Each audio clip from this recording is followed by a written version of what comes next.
안녕하세요. 저는 딸 하나 두고 있는 60대 여성입니다. 세상살이 아무리 험난해도 여전히 살만한 세상이라는 걸 느꼈던 경험을 자랑하기 위해 글을 써봅니다. 세상에는 좋은 사람들이 많다는 걸 알고는 있지만 딱히 실감할 수 있는 경험은 없었죠. 하지만 그날로 인해 저는 세상 보는 눈이 달라졌다고도 할 수 있어요. 지금부터 들려드릴 제 소중한 이야기를 관심 있게 들어주시면 감사하겠습니다.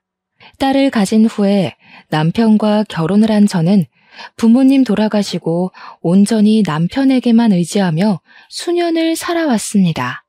시부모님도 없어서 저랑 남편은 아기랑 같이 똘똘 뭉쳐서 더 잘 살았어요.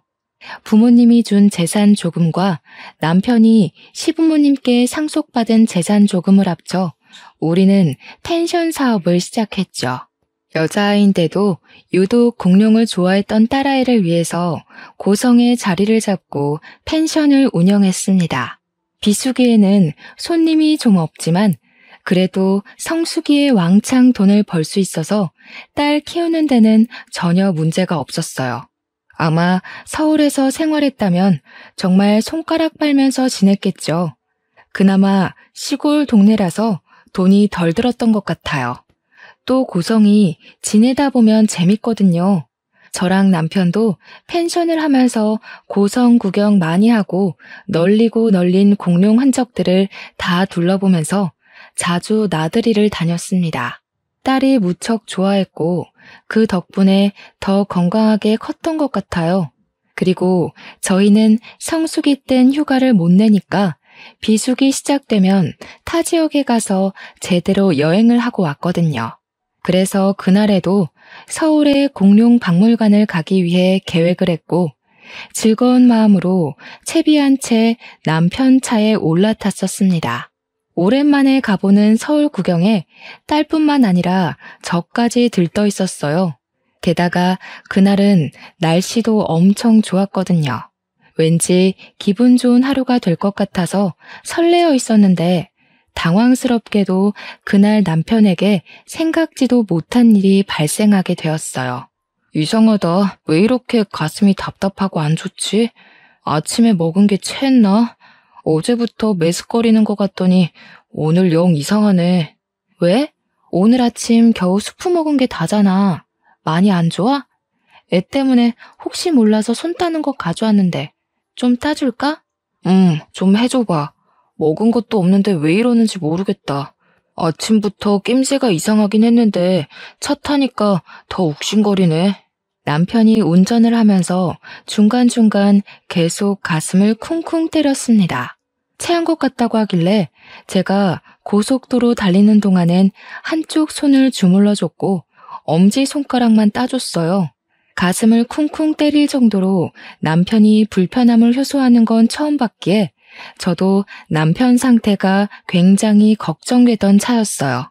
손을 따고도 소화되는 지압을 계속해줬는데 아무래도 남편은 안 되겠나 보더라고요. 단단히 체했다고 느낀 건지 그냥 중간에 휴게소를 들러서 소화제라도 사 먹어야겠다고 했습니다. 남편 안색이 많이 불편한 것 같아서 저도 그러는 게 좋을 것 같았어요. 몸이 안 좋은데 멀미까지 겹친 것일 수도 있으니 딸아이랑 같이 바람 쐴 겸 쉬는 게 좋겠다고 생각했습니다. 다행히도 휴게소는 그리 멀지 않아서 금방 차를 세울 수 있었어요. 남편은 내리자마자 휴게소 매점으로 향했고 저는 딸이 화장실 가고 싶다고 해서 남편한테 먼저 차에 가 있으라고 한 뒤 화장실을 다녀왔습니다. 그렇게 화장실을 갔다 올 때까지만 해도 제 앞에 닥칠 운명을 까맣게 모르고 있었어요. 남편이 당연히 차에 있을 거라고 생각해서 차 방향으로 가려는데 사람들이 매점 주위로 막 모여 있는 겁니다. 무슨 큰일이 일어났나 싶어서 딸 손을 잡고 걸어가면서 엿봤는데 그 순간 제 눈에 가장 먼저 들어온 건 남편 신발이었어요.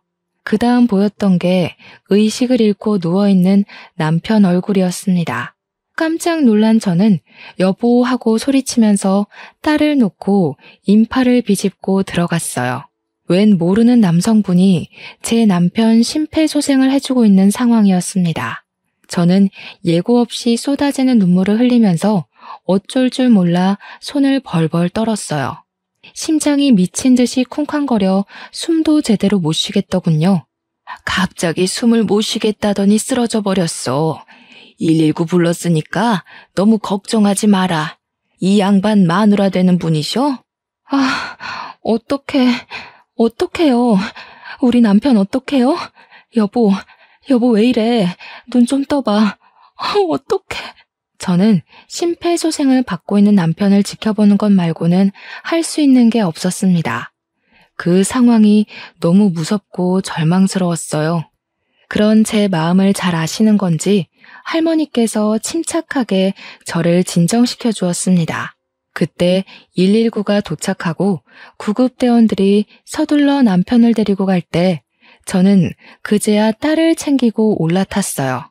딸도 아빠가 잘못되는 줄 알고 서럽게 울고 있었더라고요. 저도 너무 놀랐던지라 딸을 살피지 못했습니다. 그렇게 휴게소를 떠나고 병원을 가서 검사 확인을 했더니 의사 선생님께서 하는 말이 남편 심장 전선 하나에 문제가 생기긴 했는데 심폐소생이 잘 되어서 괜찮다고 하는 겁니다. 크게 걱정할 필요가 없다고 했어요. 너무 정신이 없어서 순간 망각했는데 심폐소생했던 그분이 땀을 뻘뻘 흘리고 있었던 게 기억이 났어요. 바쁘게 구급차 올라탄다고 감사하단 말을 못 전했다는 것이 그제야 마음에 걸렸습니다. 그 남자분이 누군지 몰랐지만 우리 남편 생명의 은인인 건 맞잖아요. 너무 감사한데 연락처도 몰라서 난처하더라고요. 꼭 감사했다고 말씀드리고 싶은데 그땐 머릿속에 남편밖에 없었기에 어떻게 만나서 감사 인사를 전해야 할지 막막했습니다.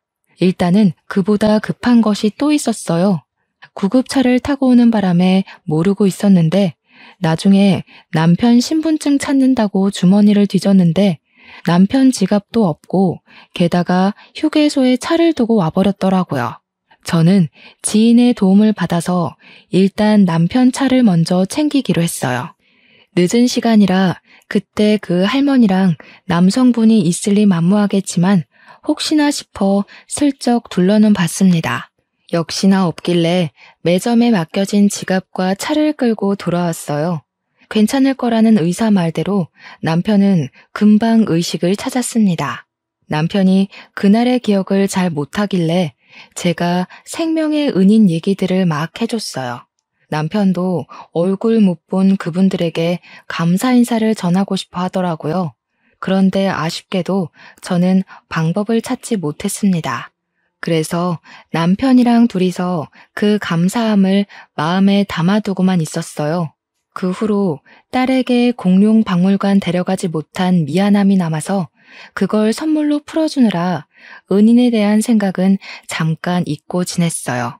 그런데 며칠 뒤 남편과 잠자리에 들려고 할 때쯤이었습니다. 모르는 번호로 남편한테 전화가 왔는데 그때 저도 옆에 있어서 들을 수 있었는데요. 나예요. 그때 휴게소에서 쓰러진 애기 아빠 전화 맞지?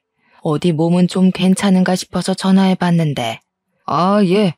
혹시 그때 휴게소에서 아내 곁에 계셔주셨다는 할머님 맞으시죠? 아유, 덕분에 살았다고 연락 꼭 드리고 싶었는데 이렇게 연락이 닿을 줄은 상상도 못했네요. 그렇지. 내가 자네 지갑에서 명함 좀 뺐네. 통 걱정이 돼서 말이지. 나도 이 나이까지 먹으면서 젊은 총각이 길거리에 픽 쓰러지는 경우는 처음 봐서 얼마나 놀랐는데 목소리 괜찮은 거 들으니까 마음이 놓이네. 정말 덕분에 살았어요. 그때 저희 식구들 다 정신이 없어서 감사 인사도 못 드렸습니다. 정말 죄송해요. 감사해요. 그리고 혹시 저한테 심폐소생술 해주신 분과는 아는 사이인가요? 저희가 그분께도 꼭 감사 인사를 하고 싶어서요. 그 사람? 내 아들 놈이야. 의사 일을 하고 있어서 맨날 심폐소생술 하니까 별로 힘들지도 않았을겨. 감사 인사는 내가 전해줄게. 지금은 아기 아빠 몸 걱정만 해. 나도 기절 한번 해본 적이 없는데 젊은 사람이 벌써 몸이 엉망이면 쓰나. 감사합니다. 정말 감사합니다. 제 생명의 은인이세요. 복 받으실 거예요. 아들분께도 꼭 제가 감사했다고 전해주세요. 직접 얼굴 보고 인사드리고 싶지만 바쁘실 것 같아서 이렇게만 말씀드리는 거 죄송해요. 남편은 할머니가 보이지도 않는데 자세를 바로 하면서까지 고개를 연신 숙였습니다. 영영 생명의 은인분들에게 인사를 못 드리게 될 줄 알았는데 그날 밤 연락이 와서 저랑 남편 둘 다 많이 놀랐어요. 할머니 말로는 남편 추후가 걱정되고 궁금해서 지갑에서 명함 하나쯤은 빼도 될 것 같아 손을 댔다고 하더라고요. 남편 지갑에 손을 대준 것이 감사했던 적은 또 처음이었어요. 어쨌든 저도 남편이 전화 끊기 전에 할머니 목소리 듣고 싶어서 폰을 넘겨받아 인사를 드렸습니다. 할머니는 마치 저와 남편의 가족이라도 되는 것처럼 건강을 많이 걱정해줬어요. 딸도 있으면서 부모가 건강해야지. 딸이 엄마 아빠 닮아서 아주 예쁘던데. 그렇게 예쁜 자식 울리면 좋은 부모 못 되는 거야. 딸한테만 투자하려고 하지 말고 자네들 몸 관리도 같이 신경 써. 가족 하나 잃는 것만큼 식구들에게 못할 짓은 없다.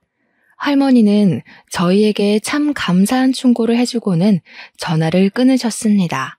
그 따뜻하고 마음이 너무 고마워서 저랑 남편은 새삼 눈물을 찔끔 보였어요. 그리고 할머니 말대로 건강검진에 소홀히 하지 않으며 살았습니다. 그때는 그저 정말 고맙고 따뜻하신 분이구나 그렇게만 생각하고 지난 일이라 넘겼습니다. 감사 인사도 드렸으니까 더더욱 마음에 남은 무거운 빚은 없었죠. 그리고 저희는 또 일상을 살아갔어요. 저희는 한 고비를 넘겼으니까 다음에는 더 잘 예방할 수 있을 거라고 생각을 했습니다. 그렇게 할머니 말씀대로 남편이 특히 직장과 검진을 병행하면서 주기적으로 검사를 받았는데요. 갑자기 고성병원에서 큰 병원에 가봐야겠다고 하더라고요. 그래서 남편이 연차를 내고 저랑 딸과 함께 서울로 올라갔어요.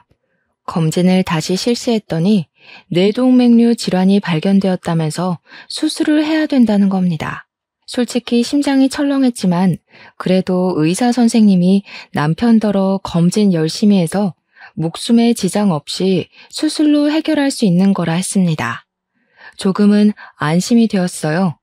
그런데 문제는 남편 스스로의 기분이었어요. 남편은 평생 감기도 잘 안 했었는데 갑자기 이렇게 아프니까 스트레스를 많이 받았나 보더라고요. 수술을 하고 입원해 있는 동안 부쩍 기운이 빠져갔습니다. 내가 벌써 이러면 안 되는데 미안해 여보. 나 참 볼품없는 가장이지. 당신한테 힘이 돼주고 싶은데 이렇게 병든 닭이 돼버려서 미안해. 무슨 소리야. 그런 말 하지 마.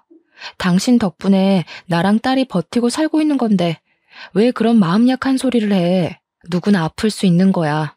미안하면 더 힘내서 빨리 나을 생각이나 해. 남편은 결국 건강상 문제로 큰 병원에서 쉬는 게 좋을 것 같아 서울병원으로 입원을 했습니다. 저랑 딸만 고성에서 펜션하면서 남편 병원비를 위해 알뜰하게 살았죠. 저는 정말 남편만 힘을 낼 수 있다면 혼자 고생해도 상관이 없었어요. 우리 딸이 갓난아기라서 매일 시달리고 있어야 되는 것도 아니었고 돈 아껴 산다고 굶어 죽는 것도 아니었으니까요. 다만 한 가지 힘든 점이 있다면 시기가 하필 성수기가 아니라는 것이었습니다. 장사가 돈이 안 되니까 남편 병원비 마련하는 것이 좀 빠듯했어요. 그래도 남편한테는 티를 안 냈습니다. 남편이랑 매일 연락하면서 기운을 주고 싶었어요. 그런데 아무래도 남편이 아픈 데다가 혼자 있다 보니까 심리적으로 많이 우울한가 보더라고요. 공황장애 비슷한 걸 겪고 있다는 소식을 뒤늦게 알았습니다. 큰 병원이라서 정신과까지 동원이 되어 남편이 약을 먹고 있다고 하네요. 병원비 많이 들어도 괜찮으니까 필요한 치료 있으면 뭐든 다 하겠다고 해. 우리 딸 생각하면서 건강만 회복해줘. 할머니께서 그랬잖아. 애한테 부모가 없으면 그것만큼 큰 나쁜 부모는 없다고. 무슨 말인지 알지? 그렇지. 가장으로서 참 면목이 없다. 내가 어떻게든 우리 가족 책임질게. 당신이 조금만 애써서 우리 딸 좀 잘 봐주고 있어. 당연하지. 당신이야말로 우리 걱정하지 말고 기운내. 돈 걱정은 진짜 안 해도 되니까 마음 놓고. 당신이 지금 가장으로서 노력해줘야 되는 건 힘내서 치료하는 것뿐이야. 남편은 저랑 전화를 할 때만 기운 있는 목소리를 내었습니다.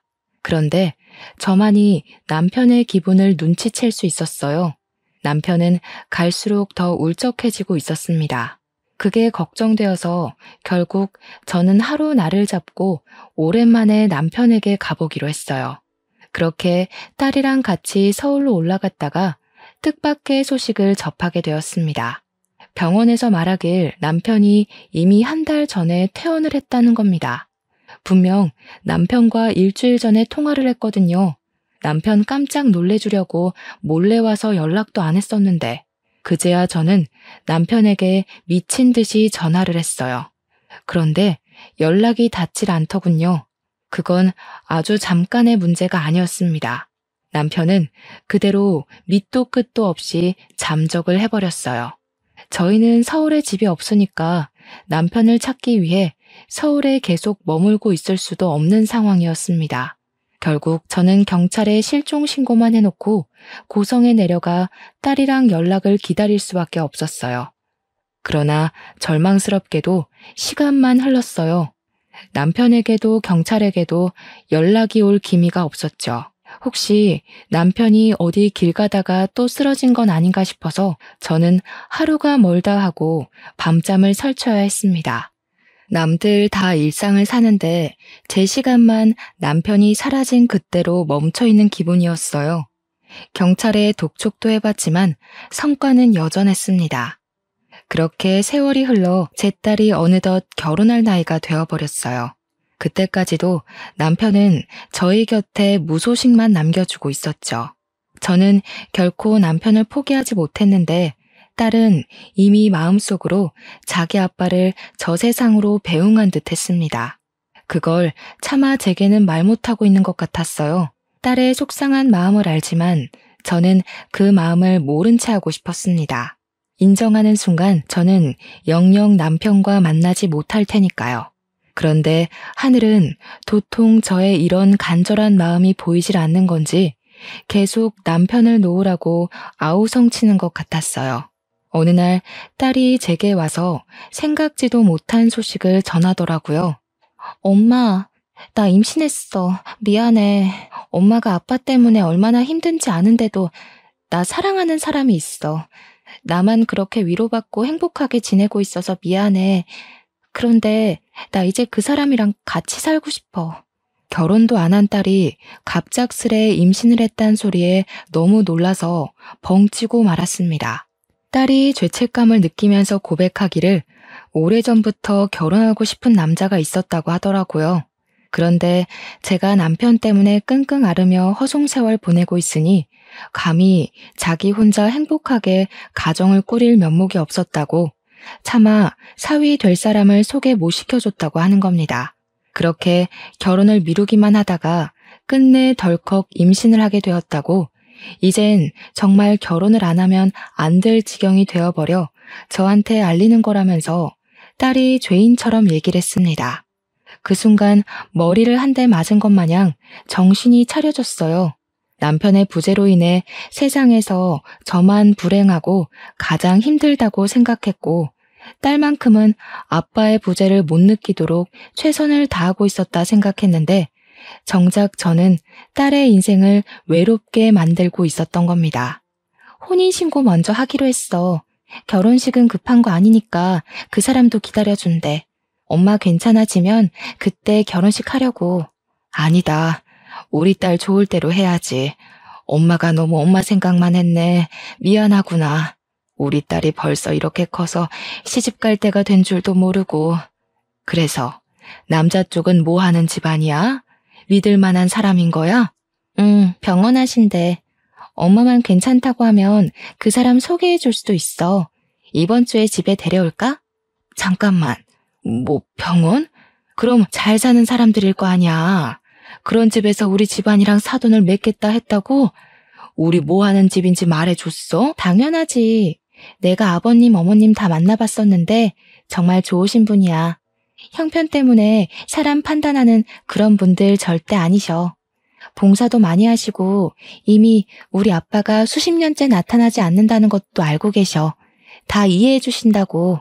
아유, 안 된다. 그런 사람들이 봉사를 해봤자지.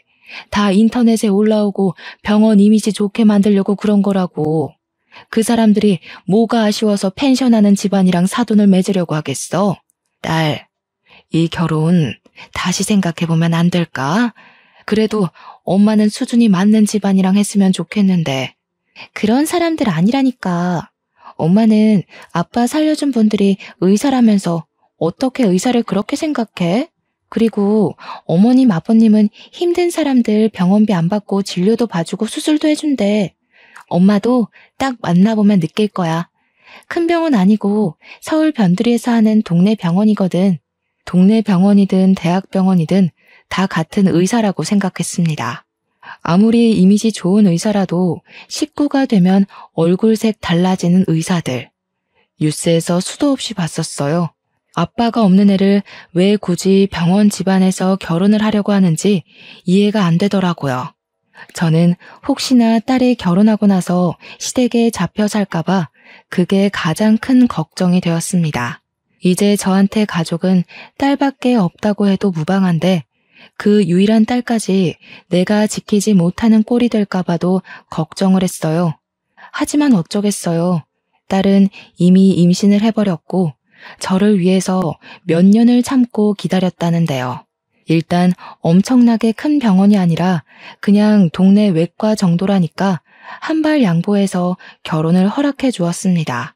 그리고 그날 밤 저는 결국 남편의 사망을 받아들여야 했고 딸을 위해서라도 남편을 놓아주어야 했어요. 남편이 보고 싶어서 정말 많이 울면서도 우리 가족 책임진다고 해놓고 사라져버린 남편이 원망스럽기도 했습니다. 딸이 상견례 날짜를 잡았다고 말해주고 난 후 저는 그때까지라도 마음을 추스르려고 노력 많이 했습니다. 그렇게 저의 감정 절반을 포기하며 지내던 어느 날이었어요. 모르는 번호로 연락이 온 겁니다. 딸에게 줄 몸보신 요리를 하던 중에 받았는데 그 안에서 들려오는 목소리는 저를 주저앉게 만들었어요. 발신자는 다름 아닌 남편이 휴게소에서 처음 병환증세가 왔을 때 남편을 살려주신 할머니였습니다. 휴게소 때로부터 무려 14년이 지난 날에 온 연락이었어요. 내가 죽기 전에는 그 양반 잘 살고 있는지 알고 죽어야 쓰겄다. 요즘은 어떻게 지내고 있어? 아기 엄마도 잘 지내고 있는 거야? 조그맣던 딸내미도 많이 컸겠네. 할머님께서 어떻게 제 번호까지? 할머님은 건강하게 잘 지내고 계세요? 저희가 먼저 연락을 드릴 걸 그랬어요. 아직까지도 저희 생각해 주시는 줄은 몰랐네요. 너무 감사드려요. 연락은 뭐 시간 되는 사람이 먼저 하고 그러는 거지. 그런 게 뭐 중요한가? 그래서 아기 아빠는 어때? 다 같이 잘 살고 있는 거야? 할머니께서 묻는 말에 저는 남편이 실종돼서 죽었는지 살았는지도 모른다는 소리를 할 수가 없었습니다. 이렇게 시간이 흘렀는데도 할머니께서 저희 안위를 걱정해 주시는 거면 솔직하게 남편 소식을 말했을 때 왠지 할머니가 마음 편히 못 지낼 수도 있을 것 같다는 생각이 들었거든요. 그래서 결국 할머니께 거짓말을 해버렸고 우리 모두 잘 지내고 있다고 답했습니다. 할머니를 위해서 그게 저만의 최선이라고 생각했어요. 더는 우리 집안 신경 쓰지 마시고 할머니 건강 걱정하면서 지내길 바랬죠. 할머니를 생각해서 겨우 울음 삼켜가며 말을 했는데 정작 할머니는 대답이 없었습니다. 그러다 갑자기 한숨을 푹 쉬면서 저를 향해 혀를 끌끌 차셨는데요. 가여워서 어쩌나. 아무래도 내가 가만히 있으면 안 될 문제 같네. 내가 이번 주에는 중요한 약속이 있어. 그 일 끝나면 다시 연락할 테니까 기다려라. 뜬금없는 말이라고 생각했습니다. 제가 대답도 못 드렸는데 할머니는 그렇게만 말하고 전화를 끊어버렸어요. 할머니의 말이 의아했지만 그보다 겨우 마음 정리했던 남편을 다시 떠올린 셈이라서 가슴이 무너질 만큼 슬픈 기분을 또 느꼈습니다. 시간을 어떻게 흘려보냈는지 모르게 딸 상견례 날이 다가왔어요. 그래도 딸 상견례에선 울상으로 있을 수 없어서 딸과 함께 미용실에서 메이크업과 헤어까지 받고 상견례 자리에 갔습니다. 저랑 딸이 먼저 도착했고 한 2분 뒤에 사돈될 사람들이 우르르 들어오는데 그때 저는 앉은 자리에서 벌떡 일어날 수밖에 없었어요. 휠체어에 실려서 들어오는 할머니가 있었는데 얼굴 보자마자 14년 전 우리 남편을 살려주고 제 곁을 지켜준 은인이라는 게 바로 생각이 났습니다. 너무 놀라서 저는 바로 할머니를 아는 채 했어요. 그러자 할머님이 저를 가만히 보다가 박수를 짝 치더라고요. 어머나, 이게 누구야? 아기 엄마가 어떻게 여길 다 왔어? 설마 우리 집 손자 며느리 될 사람 엄마인 거야? 가만히 있어봐. 그럼 손자 며느리가 그때 그 꼬마애? 네, 맞아요. 제 딸이에요. 아니, 어떻게 이럴 수가 있대요? 그럼 할머니께서 제 사돈 식구란 말씀이세요? 사돈네 사람들은 제가 할머니와 아는 사이니까 굉장히 놀라워했습니다. 할머니와 저 또한 서로를 바라보면서도 너무 신기해서 입만 틀어막고 있었어요. 그러자 안사돈이 할머니에게 우리 아는 사이였냐고 묻더라고요. 그럼 당연히 알지.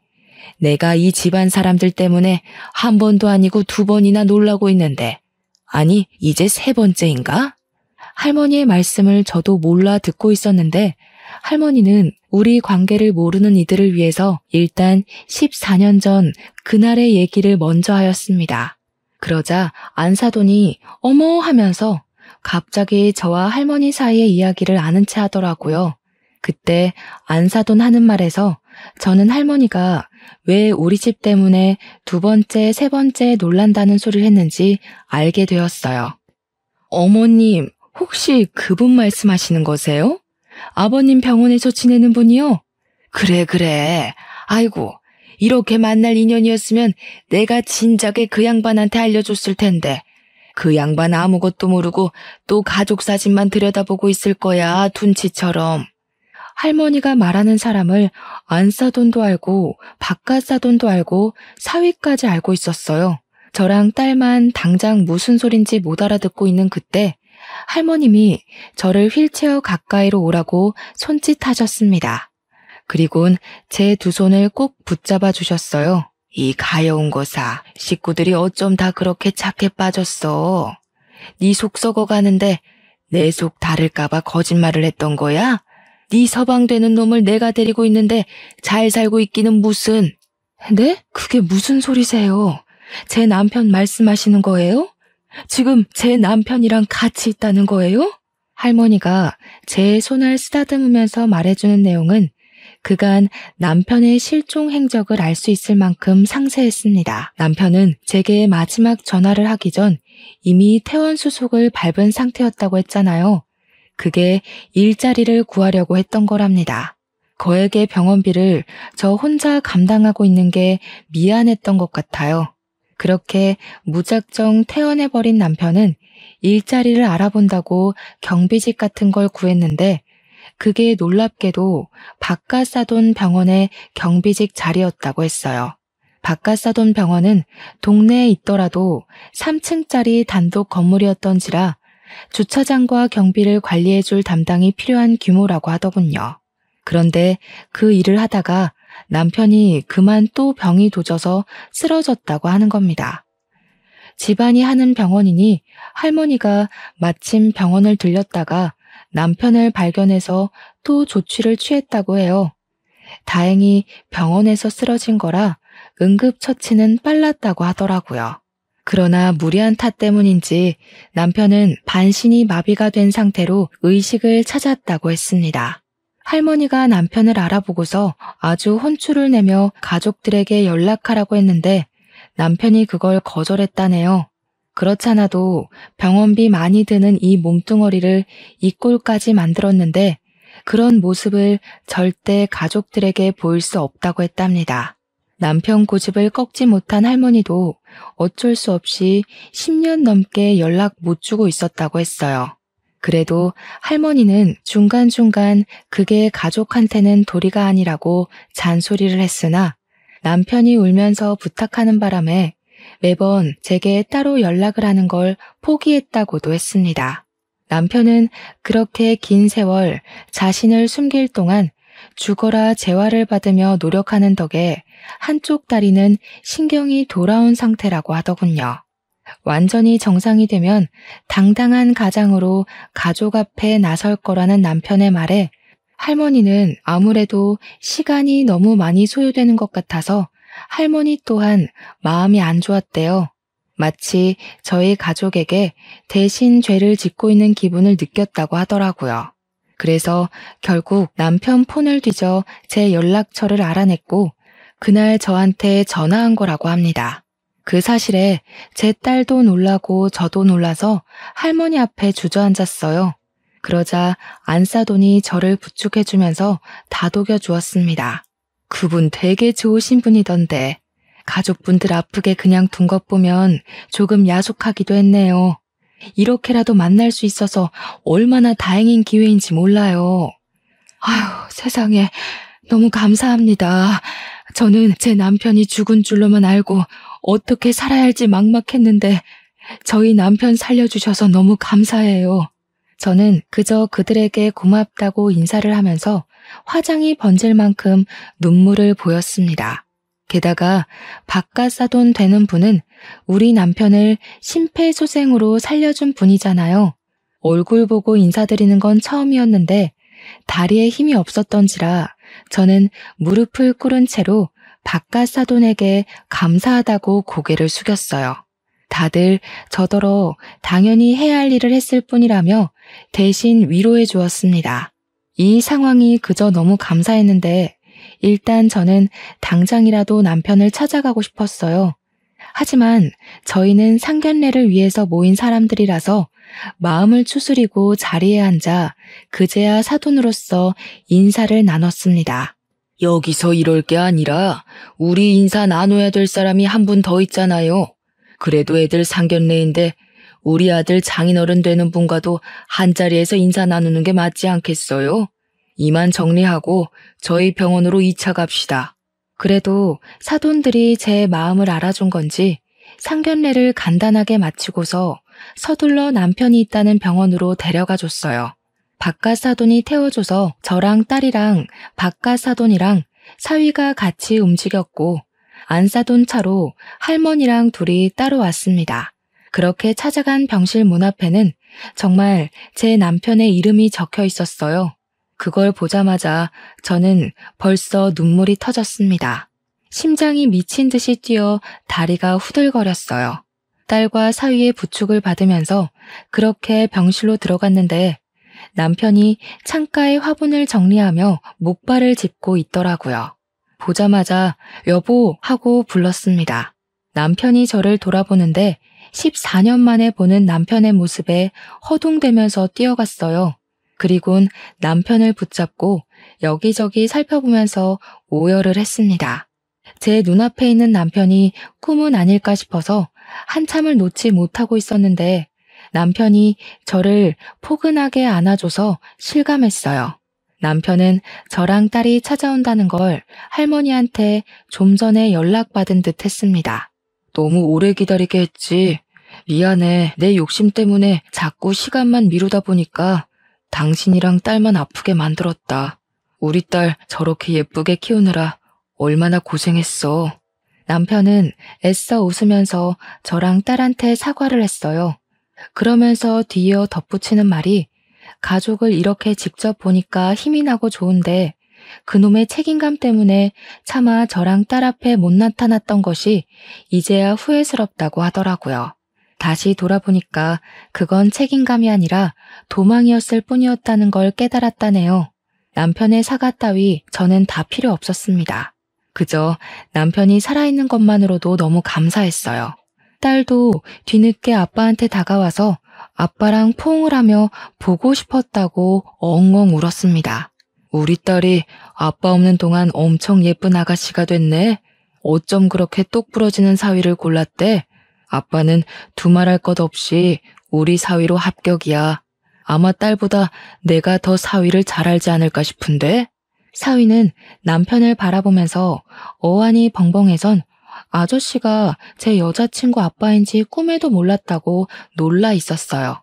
듣자 하니 딸이 아빠 얘기 나오면 속상해서 사위한테는 그냥 아빠가 오래전에 집 나가서 돌아가신 것 같다고만 했다더라고요. 그래서 사위도 그런 줄로만 알았다네요. 그리고 평소 남편 병실에 종종 찾아오면서 고민 상담을 많이 나눴던 것 같습니다. 제 딸에게 잘 보이고 싶었던 사위는 딸 가진 남편에게 이런저런 조언을 많이 구했다 하더라고요. 사위가 그간 남편의 말동무가 되어준 것 같아 고마웠는데 이것이 사위뿐만이 아니라는 게 좀 놀라웠습니다. 할머니도 남편이 우울증 안 걸리게 케어해준다고 마실 나오는 겸 남편에게 엄마 노릇을 해주었고 사부인도 가끔씩 남편이 먹고 싶다는 도시락을 싸주고 그랬다 하네요. 바깥사도는 우리 남편을 1순위 환자로 꼼꼼하게 살펴줬고 병원장인 할머니 남편은 아빠한테 병원비를 받지 않았다고 합니다. 대체 얼마나 많은 은혜를 받은 건지 가늠을 할 수가 없었어요. 그저 사돈 식구들에게 너무 감사해서 몸둘 바를 몰랐습니다. 남편도 우리 가족한테 미안한 마음에 늘 마음속 응어리를 담아두고 살았는데 이렇게 얼굴 보니까 그간의 스트레스와 우울증이 다 씻겨가는 것 같다고 자기가 여태 잘못 판단했다는 걸 자각했어요.